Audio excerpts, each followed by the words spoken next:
WPMOY challenge and your favorite nominee's last name on social until January 13th. The nominee with the most hashtags will win an additional $25,000 for a donation to his charity of choice, and then $10,000 goes to the runner-up and $5,000 to third place. That's a pretty good deal. And to see who wins that award, plus all the other major awards, check out NFL Honors. That's right. The night before Super Bowl, Saturday, February 2nd at 9 p.m. Eastern on CBS. It's always a good time. Yes. Always. So both the Eagles and Saints hoping to make it to Atlanta. 2 more wins to go starting tomorrow in New Orleans. Let's check back in with Aditi Kinkhabwala and Tom Pelissero, who are live right there ahead of the matchup. And Aditi, the Eagles are back where that ugly game ended. Well, they are. And Colleen, you know what? For much of this season, the Eagles' Achilles heel has been that secondary. And in that Week 11 game that you were talking about, they had to play 2 practice squad guys at cornerback. It's a group that's been racked by injuries and short on bodies. But safety Malcolm Jenkins told me he really feels that the back end of this defense has solidified in the last few weeks. Defensive coordinator Jim Schwartz credits Jenkins with that. He says he's the guy that keeps that group focused. But Jenkins said to me it has a lot to do with attitude. And he used Cravon LeBlanc as an example. This is a guy the Eagles picked up off the street. The first time he played a game, he didn't know the playbook. But what Jenkins said was he was ready to fight. He was ready to compete. I will always take a guy like that. And that's what we have right now. Of course, it won't be so easy tomorrow. Right, Tom Pelissero? Well, Aditi, the Saints offense put up 546 yards in that 48-7 blowout of the Eagles back in November. Philadelphia paid a lot of extra attention that day to the NFL's leading receiver, Michael Thomas, who still hit them on a couple of big plays, while rookie teammate Traquan Smith broke out with 10 catches for 157 yards and a touchdown. Smith told me this week, if they have a plan to double Mike again, somebody else is having a big day. 2 key Saints on offense who missed that first game against the Eagles, back for this one. Wide receiver Ted Ginn Jr. and left tackle Teron Armstead, who told me he is not 100% with that torn pectoral muscle, but added, I think I can go out there and do my job. Colleen?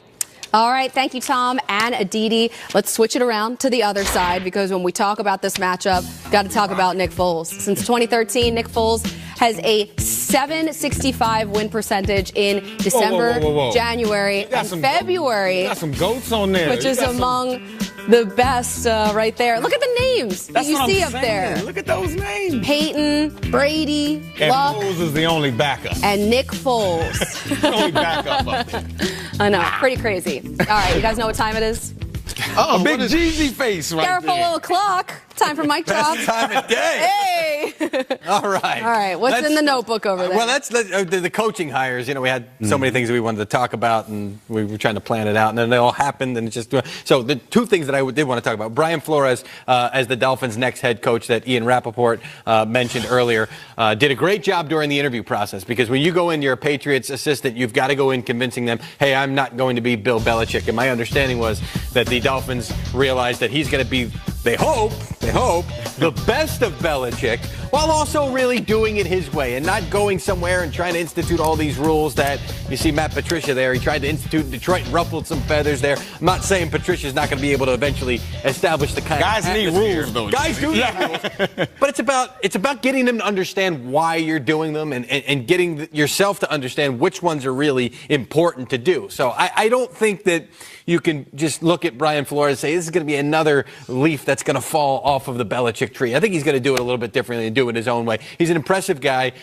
He's got that big personality. He's got the ability to the old command the room. That's the cliche we throw out this time of year. So I think this is a really good hire, and I give him credit.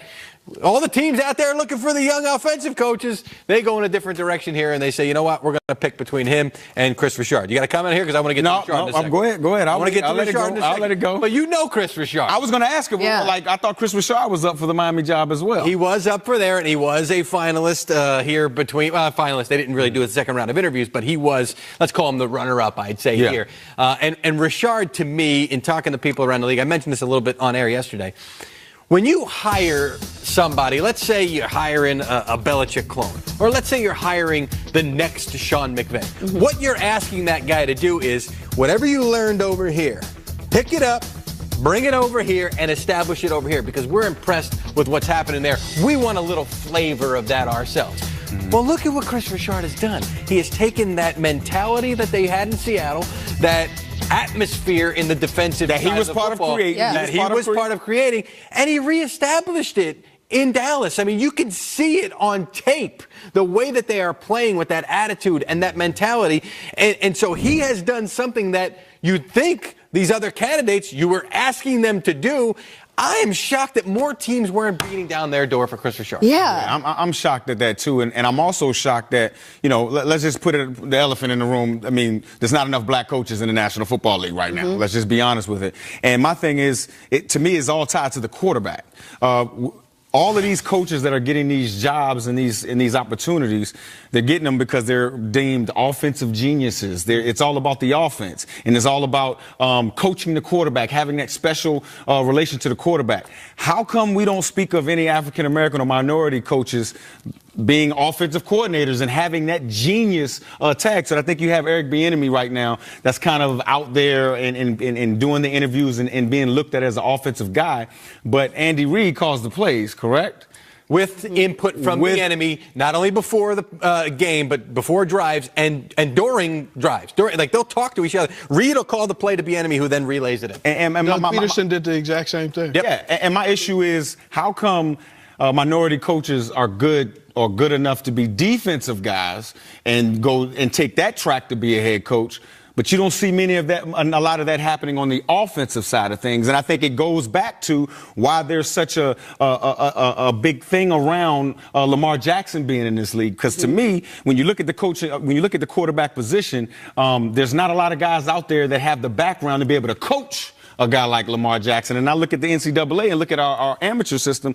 There's guys with those traits coming into the league. So I think we need to do something to fix or prepare African-American or minority coaches so that they can get those opportunities offensively. What can be done, though? How can it be start identifying them early? I mean, look at the guy, and look at Chargers. Look at Anthony Lynn. Yeah, he went from a running back coach to a head coach. By the way, he didn't even get a chance to call plays. By the way, many people look and say, "Oh, there's a defensive." He's not a defensive guy. Offensive coach. He's an offensive guy. Well, one of the things we have to really have to understand is, the Rooney Rule was implemented because there was a lack of opportunity for minorities. Why do we even have it? And we have the Rooney Rule. One is just to give them an opportunity to be interviewed. But, Steve, that's the issue. Why do we have to have a rule if we're supposed to be all good and equal and all that type of stuff? Why do we have to have a rule to guarantee that a black coach gets an interview opportunity? A minority coach gets an interview opportunity when 75 to 80% of the locker room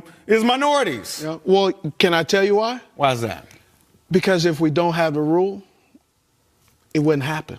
Okay, well then that's the issue. That's the issue in America. That's the issue. It's bigger than just football. It is. Absolutely. But you asked me, and I'm just telling you, that's what the rule was implemented for. Because if there was no rule, there were not people of color or minority getting an opportunity to get the interviews. That's the fact. Starts with the rule, but more needs to be done. 75 to 80% of a locker room looks one way, but the management, people representation matters. Speaking of a minority defensive coach, I mentioned here a couple of weeks ago, Todd Bowles, head coach consideration. He did have conversations with both the Browns and the Bengals. They were trying to set something up in Cincinnati. He said, you know what, I'm going to Tampa. I'm going to be the defense. So he did get some head coaching attention.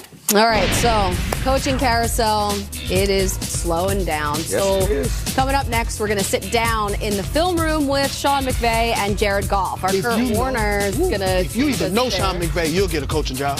Hey, his tree. He has a shrub, a coaching shrub. That's what he was saying. Okay, also ahead, we love guarantees like the one this guy made 50 years ago today. We're talking guarantees for this week as we continue. Today at 12, we go one-on-one with Patrick Mahomes. We've prepared for this all season long. We're ready for this. Then tomorrow, the Saints defense talks about the revival in the Big Easy. People gonna see what we're about. NFL Game Day morning, today and tomorrow live on NFL Network. Every Tuesday, Elliot Harrison reveals his exclusive power rankings.